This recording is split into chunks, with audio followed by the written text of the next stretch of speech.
আনা মুহাম্মদ ইবনে আব্দুল্লাহ, আমি আব্দুল্লাহর ছেলে মুহাম্মদ। দ্বিতীয় প্রশ্ন, মা আনতা, আপনার কি লক্ষ্য উদ্দেশ্য? আমার নবী তখন বললেন, লা ইলাহা ইল্লাল্লাহ মুহাম্মাদুর রাসূলুল্লাহ। তাহলে এখানে দেখেন, আগে যে প্রশ্নটি করা হয়েছে, আপনার পরিচয় কি? নবীর জন্মগতভাবে নবীর পরিচয় মুহাম্মদ ইবনে আব্দুল্লাহ, আব্দুল্লাহর ছেলে মুহাম্মদ, এটা নবীর জন্মগত পরিচয়। কিন্তু নবীর বড় পরিচয় হলো মুহাম্মাদুর রাসূলুল্লাহ, তিনি আল্লাহর রাসূল, মুহাম্মদ সাল্লাল্লাহু আলাইহি ওয়াসাল্লাম আল্লাহর রাসূল। ও বন্ধুরা, এই কালেমার কথা বলার কারণে এখানে মুহাম্মদ যে আল্লাহর রাসূল আরেকটা পরিচয় প্রকাশ পেয়েছে। আল্লাহর হাবিব প্রথম প্রশ্নের জবাবে বললেন, আনা মুহাম্মদ ইবনে আব্দুল্লাহ, আমি আব্দুল্লাহর ছেলে মুহাম্মদ। মা আনতা প্রশ্নের জবাবে রাসূল বলেন, লা ইলাহা ইল্লাল্লাহ মুহাম্মাদুর রাসূলুল্লাহ। এই কালেমার দাওয়াত নিয়ে আমি দুনিয়াতে আগমন করেছি। রহমতের নবী আর কোনো উত্তর বাড়াইলেন না। নবীজি এতটুকু কথা বলেছেন, এর সপক্ষে আল্লাহর হাবিব কোরআনের একটি আয়াত তিলাওয়াত করে শোনাইলেন। আপনারা এই আয়াতের তিলাওয়াত জুমার দিনে দ্বিতীয় খুতবার শেষ সময়ে গিয়ে শুনেন। ইন্নাল্লাহা ইয়া'মুরু বিল আদলি ওয়াল ইহসান ওয়া ইতা'i যিল কুরবা ওয়া ইয়ানহা আনিল ফাহশা'i ওয়াল মুনকারি ওয়াল বাগই ইয়া'iদুকুম লা'আল্লাকুম তাযাক্কারুন।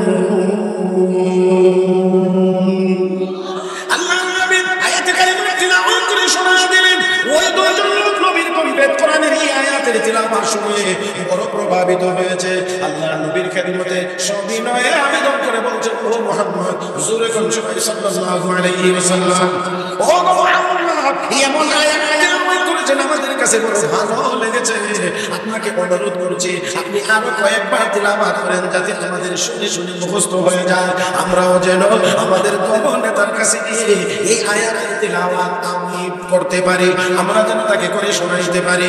আল্লাহর হাবিব তাদের কথা রাখলেন, নবীজি কয়েকবার তেলাওয়াত করলেন, তাদের মুখস্থ হয়ে গেল।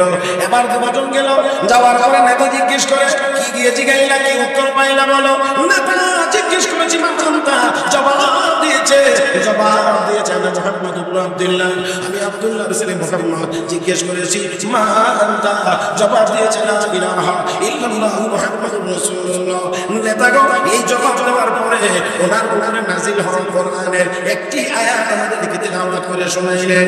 আমাদের কাছে বড় ভালো লেগেছে, আমরা ওনাকে অনুরোধ করেছি, আর উনি আমাদের অনুরোধ রক্ষা করে কয়েকবার তেলাওয়াত করেছে, আমাদের মুখস্থ হয়ে গিয়েছে, আমরা আপনাকে তেলাওয়াত করে শোনাই। ইন্নাল্লাহা ইয়া'মুরু বিল আদলি ওয়াল ইহসান ওয়া ইতা'i যিল কুরবা ওয়া ইয়ানহা আনিল ফাহশা'i ওয়াল মুনকারি ওয়াল বাগই ইয়া'iদুকুম লা'আল্লাকুম তাযাক্কারুন। যেই মাত্র আয়াতের তেলাওয়াত শুনেছে, ওই আফসার ইবনে সাইদি এবার সমাজের লোকদেরকে ডাক দিয়ে কয়, আমার সম্প্রদায়ের লোকেরা, এত সুন্দর আয়াত তেলাওয়াতের দিক থেকে, অর্থের দিক থেকে ও এত সুন্দর, এত ব্যাপক আয়াতের ভিতরে তিনটি কাজ করার কথা বলা হয়েছে, তিনটি সারবার কথা বলা হয়েছে, আদেশ সূচক তিনটি, নিষেধ সূচক তিনটি। এত সুন্দর কাজের আদেশ কোনো পয়গম্বর ছাড়া কেউ করতে পারে না, এমন মন্দ কাজের নিষেধ কোনো পয়গম্বর আসমানি নবী ছাড়া করতে পারে না। অবশ্যই তিনি আল্লাহর নবী, এটাও আল্লাহর কালাম, কোনো সন্দেহ নাই। আমার সম্প্রদায়ের লোকেরা অন্য যাওয়ার আগে চলো যায়, আমরা সবাই গিয়ে কালেমা পড়ে মুসলমান হয়ে যাব। আমার বাবারা, তাহলে আসল বলতে চাই, ভালো কাজের আদেশ আসমানি এলেমওয়ালারা করতে পারে। বুঝলে তো আর একটু জোরে জবাব দেবেন। ভালো কাজের আদেশ এটা কোরআনের এলেমওয়ালারা করতে পারে, মন্দ কাজের নিষেধ কোরআনের এলেমওয়ালারা করতে পারে। আমার ভাইয়েরা, কোনটা ভালো আর কোনটা মন্দ? দুনিয়াতে আমি যদি বলি এটা মন্দ, উনি কয় এটা ভালো নাকি? আমার বন্ধুরা, হরতাল সরকারি দলের কাছে এটা হারাম, বিরোধী দলের কাছে এটা সুন্নাতে মুআক্কাদা। যখন জানা থাকে, আমার নির্দিষ্ট যখন জানা থাকে সরকারের হরতাল, যদি বিরোধী দল আহ্বান করে হরতাল, এটা দেশ বিরোধী কর্মসূচি, উন্নয়নের চাকা ঘুরে না, স্তব্ধ হয়ে যায়, এটা কোনোভাবেই কাম্য না, এটা কোনো যোগ্য না। কথা কয় না? বিরোধী দলে যারা থাকে তারা আমাদের গণতান্ত্রিক অধিকার, আমরা অবশ্যই সরকারের বিভিন্ন কর্মকাণ্ডের প্রতিবাদ জানাবো হরতালের মাধ্যমে। তাহলে দুনিয়াতে কেউ অনেক ভালো বলে, কেউ আবার অনেক মন্দ বলে। কাজে কোনটা ভালো আর কোনটা মন্দ এটা আমি আর আপনি বললে হবে না। মালিক যাকে ভালো বলবে সেটা ভালো, মালিক যেটাকে মন্দ বলবে এটাই মন্দ, এটাই হবে চূড়ান্ত। আল্লাহ তুমি আমাদেরকে সহিহ বুঝ দান করো। আমাদের সঠিক এবং সহিহ বুঝের কোনো অভাব। আজকে সঠিক জিনিস আমরা বুঝতে চাই, কেন জানি বুঝতে চাই, আল্লাহই ভালো জানেন। আমি জানি না, দোয়া করি আল্লাহ যেন আমাদের সবাইকে সহিহ বুঝ দান করেন। দেখেন ভালো কাজ, আমি আপনাদেরকে একটু খুঁটিনাটি জিনিস দেখানোর মতো সময় না থাকার কারণে সম্ভব হচ্ছে। মুহতারাম হাজিরিন, সন্তানের কিছু দায়িত্ব আছে, মা বাবারও কিছু। আপনারা একটু বললে আমরা খালি চাই সন্তানের কাছ থেকে ভালো ব্যবহার, কিন্তু আমরা মা বাপ যারা তারা সন্তানদের ভালো ব্যবহার আমাকে দেওয়া উপযোগী শিক্ষা দেই না। এরপর আমি ওই অংশটা আমার কথা একটা বুঝাবো, এই জন্য এখান থেকে একটুখানি কথা নিতে চাই। সন্তানের প্রতি আল্লাহর নির্দেশ হলো তোমার মা বাবার সাথে খারাপ ব্যবহার করো। নাটাতে আসতে পারছে, এটার মধ্যে কি কোনো সন্দেহ আছে নাকি? কোরআনের নির্দেশ সন্তানদের প্রতি মা বাবার সাথে দুর্ব্যবহার করো। কি ব্যবহার করো? বলেন বলেন বলেন, কি ব্যবহার করো?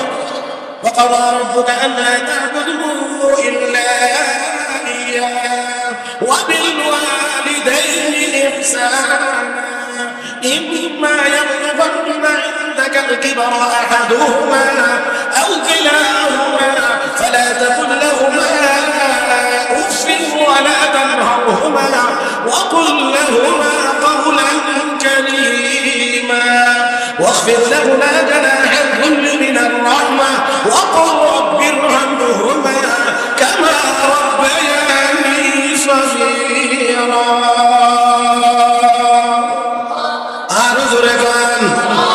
আল্লাহ রাব্বুল আলামিন বলেন, সন্তান মা বাবার সাথে সুন্দর ব্যবহার, মা বাবার সাথে ইহসান করো, তাদের সাথে কিছু ব্যবহার করবে না, কোনো কষ্টের কারণে উফ শব্দটাও উচ্চারণ করবে না, তাদের সাথে নরম ব্যবহার করবে, ধমক দিবে না, ধমক দিবে না। ওয়াকুল লাহুমা কাওলান কারীমা, তাদের সাথে নরম নরম কথা বলবে, নরম সুরে কথা বলবে। আমার বন্ধুরা, কোরআনের নির্দেশ হলো মা বাবার সাথে হবে সুন্দর ব্যবহার। আমার ভাইয়েরা, দুনিয়ার লাইনে, জাগতিক লাইনে আপনাকে এই জায়গায় যদি আপনি দেখেন, তাহলে কোনো বই পুস্তকে ধর্মীয় বই ছাড়া, ধর্মীয় বই মানে তো কোরআন হাদিসের কথা এখানে লেখা আছে, যদি আপনি ধর্মীয় বইটাকে বাদ দেন, এরপরে যত জাগতিক যত সাবজেক্ট আছে, যত বই আছে, কোন বইয়ে এক কোনায় গিয়ে পাওয়া যাবে না মা বাবার সাথে ব্যবহার করা যাবে না। আল্লাহ আল্লাহ আল্লাহ বুঝেন আপনার মনে হয় বুঝছেন। ধর্মীয় বই তো বইটাই যেটা কোরআন হাদিসের আলোকে লেখা বেশ, আমি বুঝাইতে পারতেছি না। ধর্মীয় বই মানে তো কোরআন হাদিসের কথা বইয়ের মধ্যে নেওয়া হয়েছে। এটা যদি বাদ দেন, এছাড়া দুনিয়ার লাইনের যত শিক্ষা আছে কোন জায়গায় গিয়ে পাওয়া যাবে না। মা বাবার সাথে ভালো ব্যবহার করতে হবে, দুর্ব্যবহার করা অন্যায়, অপরাধ। আমার বন্ধুরা, এই কারণে লক্ষ্য করে দেখেন, আমি বলছেন সন্তান মা বাবার সাথে আমার সর্বোচ্চ ভালো ব্যবহার হবে। এই কথা কোরআনে আছে, এই কথা হাদিসে আছে। এই জন্য মাদ্রাসা কোনো আলেম কোনো কাউকে বলেন সেটা আমাদের মা বাবার সাথে দুর্ব্যবহার করে না। এমনকি মা বাবার সাথে চলতে গিয়ে নিজের পরিশ্রমের টাকা দিয়ে মা বাবাকে পুরাকালে লালন পালন করতে গিয়ে কষ্ট, এরপরে মা বাবাকে গিয়ে আলাদা করে দেয় না। আর যারা এই শিক্ষা অর্জন না করে দুনিয়ার লাইনে হাজারো ডিগ্রি অর্জন করেছে, এখন বহু শিক্ষিত মানুষের মা বাবারা বৃদ্ধাশ্রমে বসবাস করে। ভুল বলছি মনে হয়? সব বৃদ্ধাশ্রম গিয়ে দেখবেন এখানে কোনো মসজিদের ইমামের মা নাই, কোনো মাদ্রাসার মুহতামিমের মা নাই, কোনো মুয়াজ্জিন সাহেবের বাবা নাই, কিন্তু বহু ডক্টরেট করা শিক্ষিত সন্তানের মা বাবাকে পাওয়া যাবে, মাস্টার্স কমপ্লিট সন্তানের মা বাবাকে ওই জায়গায় পাওয়া যাবে। মুহতারাম হাজিরিন, তাহলে আসুন, আমি যদি বলি ভালো, আপনি বলবেন না এটা ভালো না, কিন্তু মালিক যদি বলেন এটা ভালো, তাহলে এটাই হবে। মুহতারাম, তাহলে এবার লক্ষ্য করেন, তিনি বলছেন যে এত ভালো কাজের আদেশ এটা আসমানি এলিম ওয়ালা ছাড়া আর কারো দ্বারা হবে না। এত মন্দ কাজের নিষেধ এটা আলেম ছাড়া আসমানি আলেমের আলেম ছাড়া হবে না। অতএব যেহেতু এই কোরআনের এই আয়াত, অবশ্যই তিনি নবী, আমরা কালেমা পড়ে মুসলমান হয়ে যাব। আমার বন্ধুরা, তাহলে অবশ্যই আমরা নির্দ্বিধায় বলতে পারি, সন্তানকে যদি বাধ্যতামূলকভাবে আমরা কোরআন সবাই শিখাইতে পারতাম, ইসলামের প্রাথমিক শিক্ষা যদি আমরা দিতে পারতাম, প্রত্যেকটা মুসলমানের প্রত্যেকটা সন্তান যদি অন্ততপক্ষে মক্তব লেভেলের কোরআন হাদিসের পড়াশোনা শিক্ষিত হয়ে যদি কলেজ ইউনিভার্সিটিতে যাইতো, আমার বিশ্বাস আজ কলেজ ইউনিভার্সিটিতে এত মারামারি কাটাকাটি হইতো না।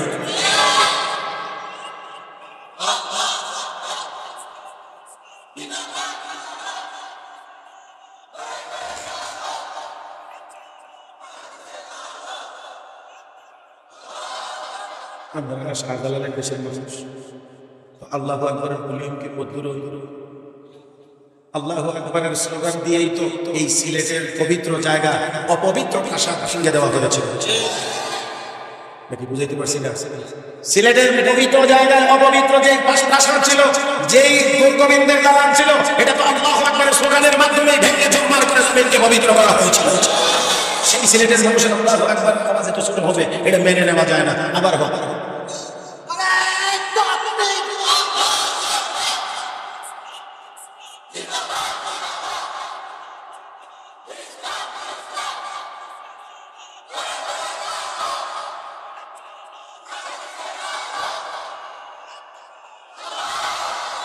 মাশাআল্লাহ। এবার গিয়েছি আপনারা হক্কর ছিল না, আমরা তো কবিতা জানি না, শুনছি আর কি, আমরা হক্কর ছিল। যাক যাক মুহতারাম হাজিরিন,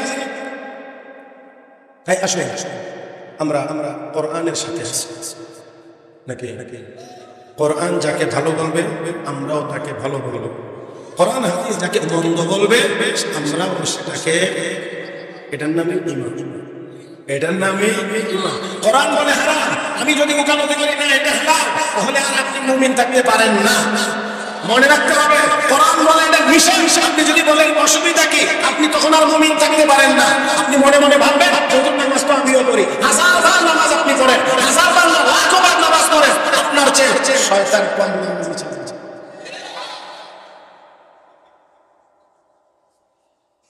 কোন কথা ঈমান চলে যায়, শয়তান কয় কথার দ্বারা মালুম হয়েছে। মুআল্লিমুল মালায়েকা ছিল, মুআল্লিমু ওয়া ইয কুলনা লিল মালায়েকাতি ইসজুদু লি আদম ফাসাজাদু ইল্লা ইবলিস আবা ওয়াস্তাকবারা ওয়া কানা মিনাল কাফিরিন।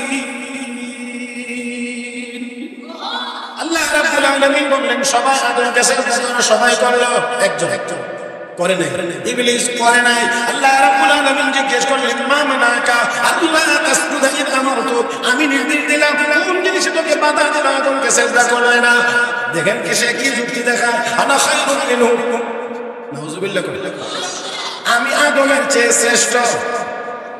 ও বাবা যুক্তি, খালাকতানি মিন নারিন ওয়া খালাকতাহু মিন তিন, আমাকে বানাইছো আগুন দিয়ে, উপরে যা, আদমকে বানাইছো মাটি দিয়ে, গাছ দিয়ে নিচে যা, তো আমি আগুন উপরের দিকে থাকবো, আমি কেন আদমের পায়ে সিজদা করব? আল্লাহ রাব্বুল আলামিনের সামনে দাঁড়াইয়া যুক্তি দেওয়া শুরু করেছে। যুক্তি বলে বোঝা গেল সব জায়গায় যুক্তি আর মুক্তি মিলে না। যুক্তি এক জিনিসের নাম, দলিল আরেক জিনিসের নাম। যুক্তি এক জিনিসের নাম, দলিল আরেক জিনিসের নাম। যুক্তি যদি দলিলের পক্ষে হয় অবশ্যই গ্রহণযোগ্য, যুক্তি যদি দলিলের বিপক্ষে হয় হাজার যুক্তি লাথি মেরে নিক্ষেপ করে দিতে হবে। কথা অনেক অনেক আসে সামনে, সব বলা যায় না, এটা আলোচনা অনেক বড় হয়ে যাবে, এত বড় করার সুযোগ নেই, বিদায় যাওয়া যায় না, সোজা সামনে যাওয়ার চেষ্টা করি। আল্লাহ আমাদের সবাইকে বুঝার তৌফিক দান করেন। ইবলিস 9 লক্ষ বছর পর্যন্ত আল্লাহর ইবাদত করেছে। কয়দিন? 9 লাখ বছর ইবাদতের পরে এক কথায় সব বরবাদ। আল্লাহকে ফাখরুজ ইন্নাকা রাজিম, বের হয়ে যাও, তুমি বিতাড়িত, তুমি অভিশপ্ত। তাহলে আপনি মনে রাখবেন, আরেকটু সহজ করে বোঝার জন্য আমি চেষ্টা করি আর কি, আমার মধ্যে যতটুকু ক্যাপাসিটি আছে সহজ করে উপস্থাপন করার জন্য। আপনারা অবশ্যই শিক্ষিত সচেতন মানুষ, পরীক্ষা 10টা বিষয়ে দেওয়া লাগে। কথার কথা ধরেন এসএসসি তে 10টা বিষয় পরীক্ষা দেওয়া লাগে। পাস করার জন্য কয়টায় পাস করা লাগে? যারা পরীক্ষা দিয়েছেন তারই করেন একটু জোরে। আপনি যদি পাস করতে চান তাহলে কয় বিষয়ে পাস করতে হবে? আপনি যদি ফেল করতে চান তাহলে ফেল কয়টা করা লাগবে? 10টা। মাশাআল্লাহ, জোরে করে আপনি আমনে জোরে করে একটা। মানে ফেল করার জন্য একটা ফেলই যথেষ্ট। পাস করতে হলে সবগুলোতে পাস করা লাগে। মনে রাখবেন, আপনাকে ঈমানদার হতে হলে সব বিষয়ে পূর্ণ বিশ্বাস করে ঈমানদার হওয়া লাগবে। আপনাকে কাফের হওয়ার জন্য সব বিষয় অস্বীকার করা লাগবে না। একটা জায়গায় সন্দেহ করলে আপনি কাফের হওয়ার জন্য যথেষ্ট।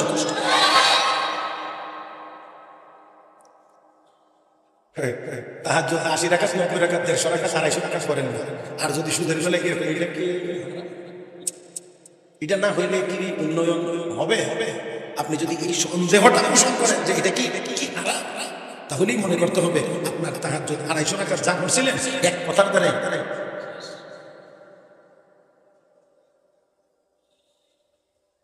মুহতারাম হাজির, কষ্ট পাইছেন মনে? অসুবিধা হইতেছে? আমার একটা নির্দিষ্ট টাইম আছে, ইনশাআল্লাহ এর ভিতরে আমি আমার কথা শেষ করব। মোটামুটি 1 ঘন্টা হয়ে গেছে, 9টা সোজা হইতে আর যে কয় মিনিট বাকি, এই কয় মিনিট ইনশাআল্লাহ আমি কথা বলবো। সেই অনুপাতে ধরে হয়তো 12 থেকে 15 মিনিট সময় আছে। এইটুকু সময় আপনাদের ধৈর্য হবে তো ইনশাআল্লাহ? হ্যাঁ, সবার হবে তো ইনশাআল্লাহ? আল্লাহ তুমি সবাইকে কবুল করো, মঞ্জুর করো, জোরে বলি আমিন। সব কথাকে বাদ দিয়ে সোজা সামনে এবার আগানোর দরকার। মুহতারাম হাজিরিন, ওয়া ইউতিল্লাহর ভিতরে কি আছে না? ভুলে গেছে, পিছনে পড়ে গেছে তো এক শব্দ, ওয়া ইউতিল্লাহ। যে ব্যক্তি আল্লাহর আনুগত্য করবে এবং তোর আল্লাহর যাবতীয় ফরজ বিধানগুলো পালন করবে।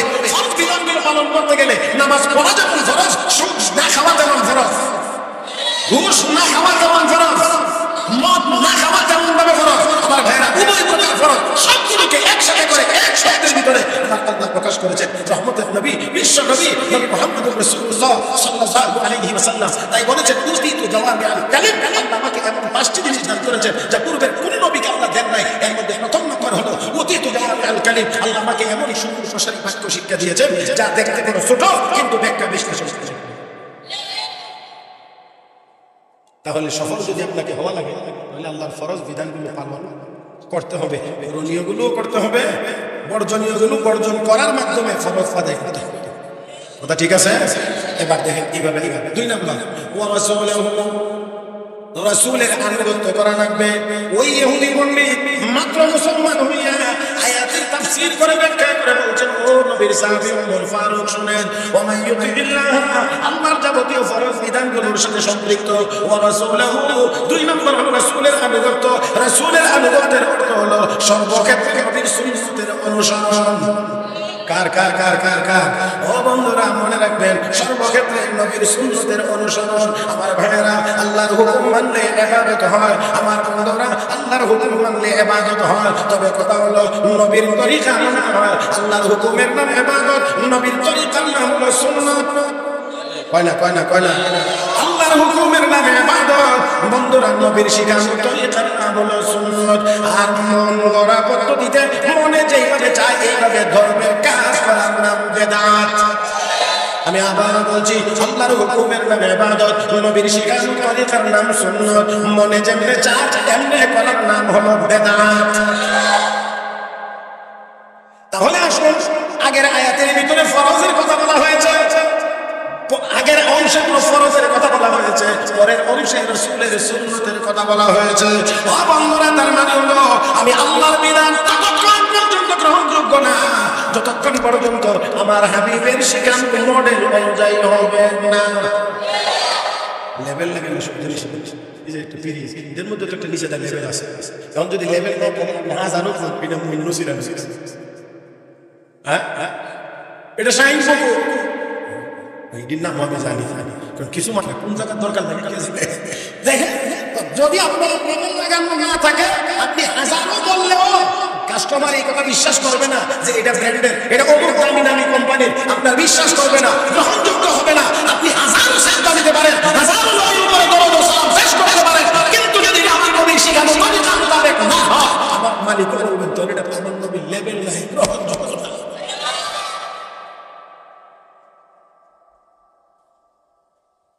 তাহলে আসলে ওয়া মান ইউতিল্লাহ, এক নম্বর হলো আল্লাহর আনুগত্য মানি, আল্লাহর যাবতীয় ফরজ বিধানগুলো পালন করা, নামাজু রাসূলহু, রাসূলের অনুসরণ করা।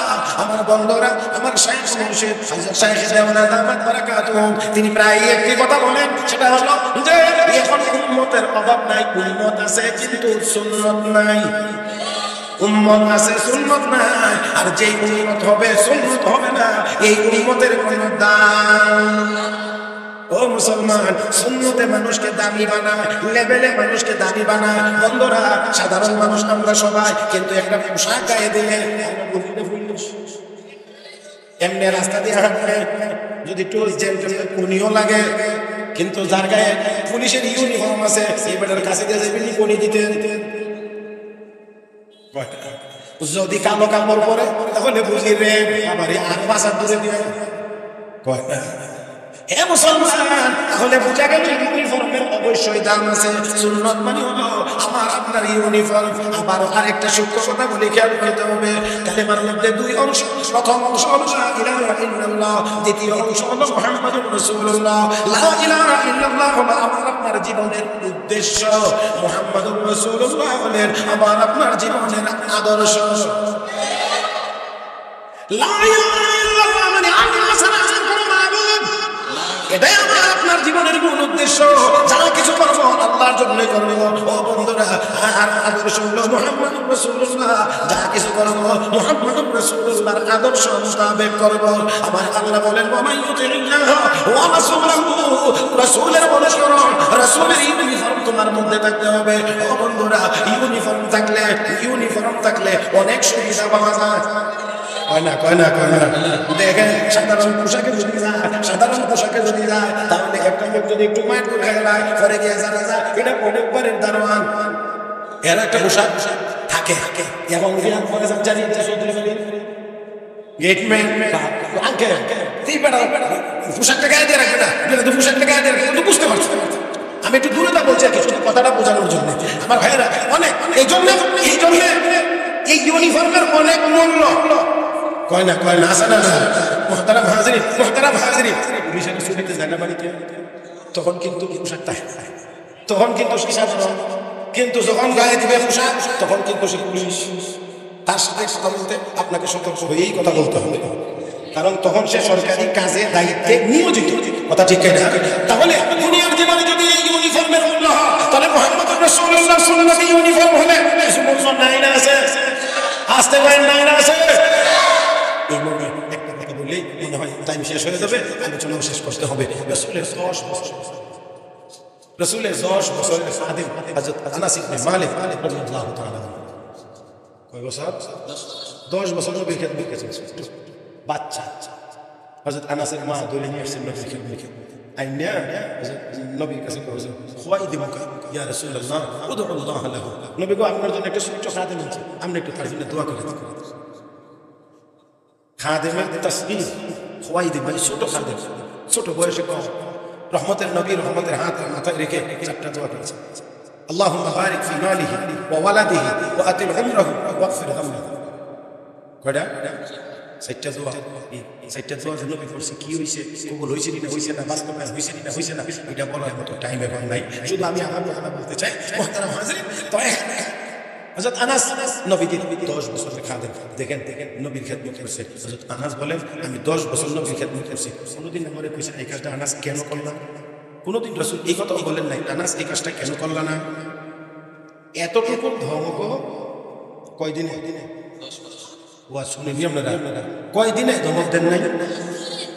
আমরা তো কাজের লোক রাখলে 3 দিন পরে অভিযোগ ওঠে, গরম পন্থী লাগে, সেকা কি বিভৎস লজ্জা হয়, মাথা নিচু হয়ে যায়। এটা কেমন গৃহকর্ত্রী, কেমন মহিলা যে তার কাজে দরিদ্র বসবাস, গরিব না হইলে এই মহিলা কিন্তু এবারে থালা বাসন মাজতে যান, আর এই দুর্বলতার সুযোগ নিয়ে তার উপরে এই অত্যাচার খুবই ভয়াবহ।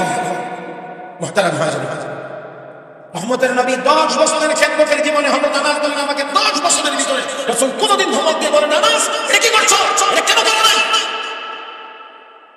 10 বছর খেদমত করে যখন হযরত আনাস আসেন, তখন নবীর পক্ষ থেকে একখানা কাপড়ের টুকরো যেটা ছিল নবীজির দস্তার,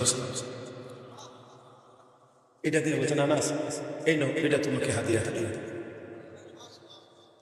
হযরত আনাস আমি আর আপনি কি 10টা বছর আমি আমরা কেন করছি আপনি নিয়ে আপনি ব্যবহারের ফোরন কাপড়টা আমরা দিতে মনে রাখতে হবে এক নাম্বার হলো যে যাকে যত বেশি মহব্বত করে আপনারা বুঝবেন জানি না আমি কোনটা বুঝেন কিনা কেউ যদি নিজের ব্যবহারের জিনিস কাউকে দেয় বুঝতে হবে তার মধ্যে আন্তরিকতা বেশি কথা হয় না এটা সব ক্ষেত্রে হয় না ভাইদের এটা আমি বুঝাইতেও মনে হয় পারবো না আমি অক্ষম তবে যদি মহব্বতের পরে দরজা আপনারা অতিক্রম করেন তখন মজা হবে যাকে আমি মহব্বত করি যাকে আমি ভালোবাসি তার নিজের ব্যবহারের জিনিসটা মধ্যে দিয়ে দিছে হাত দেওয়ার মধ্যে ওই আন্তরিকতার নমুনা থাকতে হবে এমন না ব্যবহার করতে হবে না বরং সহজভাবে বলতে হবে তোমার উপরে আমি এত খুশি তোমার প্রতি আমার এত সন্তুষ্টি তোমাকে আমার এত ভালো লাগে আমি তোমাকে কি দিয়ে বদলা দেবো পারি না জানি না কেন আমার গায়ে এতদিন যেটা ব্যবহার করছিলাম আমি এই জিনিসটা তোমার উঠাই দেবো। হযরত আনাসকে আল্লাহ রাসূল এই কাপড়ের টুকরাটা দিলেন আনাস আমি তোমাকে এই কাপড়ের টুকরাটা দস্তরখানটা তোমাকে হাদিয়া দিচ্ছি।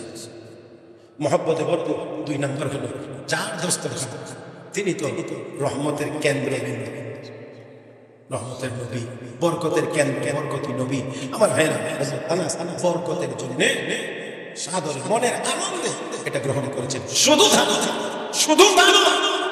যত্ন করে কাপড়টা রেখে দেন আলমিরার ভিতরে বুঝাইবার লাগে বলছি আলমারি নাও থাকতে পারে যেভাবে সংরক্ষণ করতেন সেইভাবে শুধুমাত্র মেহমান যদি ওনার বাড়িতে আসতো তাহলে ওই কাপড় নামায়া দস্তরখান বিছায়া মেহমানদেরকে সম্মান করতেন মেহমানদেরকে খাওয়াইতেন। সুবহানাল্লাহ একটু পরে একটু জোরে বললেন রাহেন বুঝছেন একটু পরে আরেকটু জোরে বললেন আর হইছে কথা এবার দস্তরখান যদি আপনি ব্যবহার করেন তাহলে একটু না একটু ময়লা তো হবেই খাইতে গেলে এদিক ওদিক দিতে পারে ঝুলের ফোটাও পইরা যাইতে আরে যে কোনো ভাবেই হোক ব্যবহার করলে একটু ময়লা হবে এখন ময়লা হইলে কাপড় ধোয়ার তো ব্যবস্থা হলো সাবান পানি কিন্তু নবীর সাহাবী হযরত আনাস ইবনে মালিক রাদিয়াল্লাহু তাআলা আনহু এই কাপড়ের টুকরাটা পরিষ্কার করার জন্য কখনোই সাবান পানি ব্যবহার করতেন না।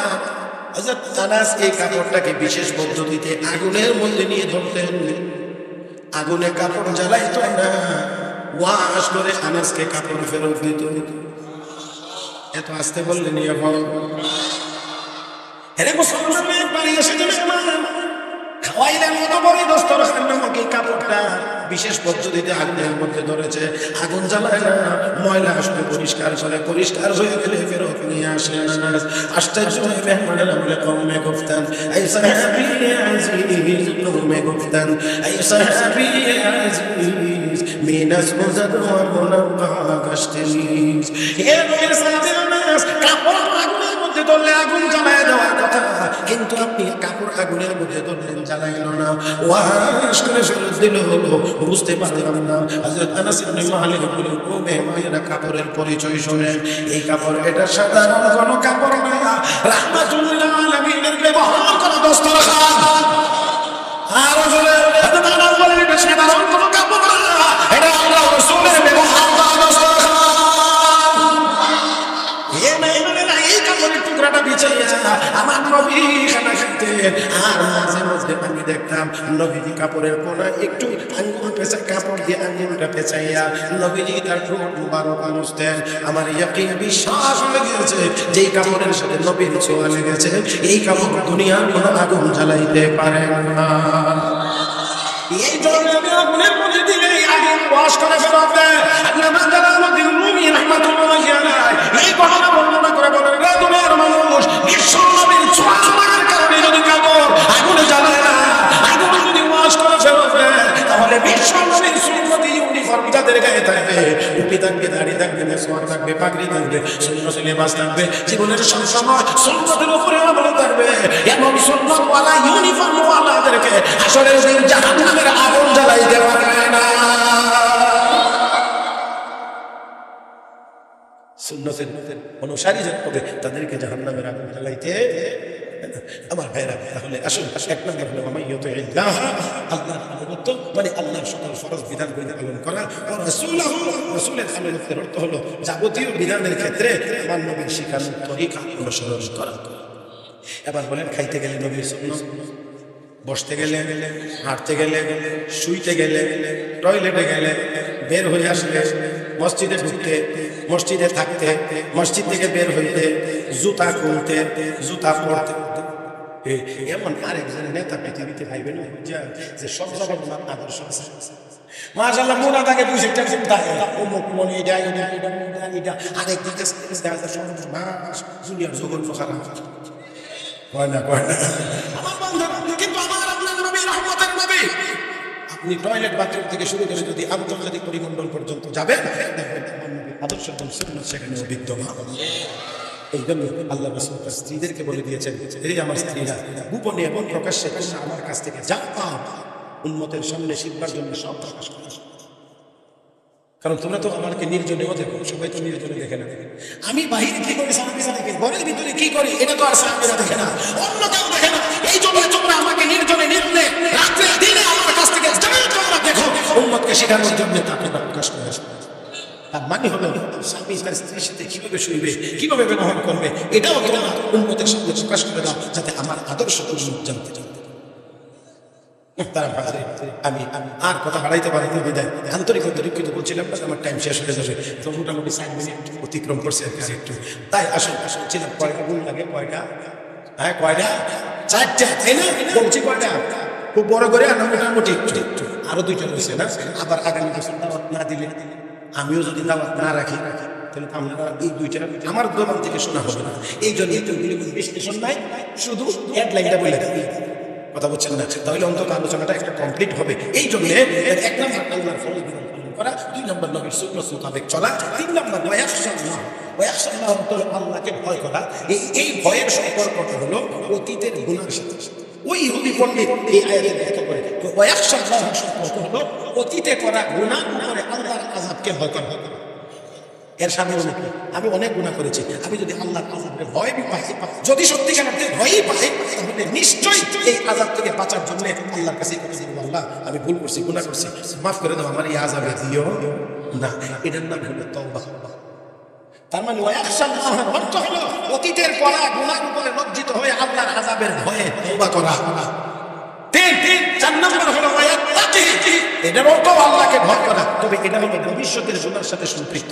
একটা হলো একটা ভয় হলো অতীতের গুনার সাথে সম্পৃক্ত ওয়ায়াখশাল্লাহ, আর ওয়ায়াত্তাকি হলো সামনের গুনার উপর আল্লাহর আযাবকে ভয় করা। ওনার কাছে সামনে করলেই মজা, কিন্তু ভিতরে ভিতরে বলতে আছে এই কাজ করে বললে পরকালে সাজা।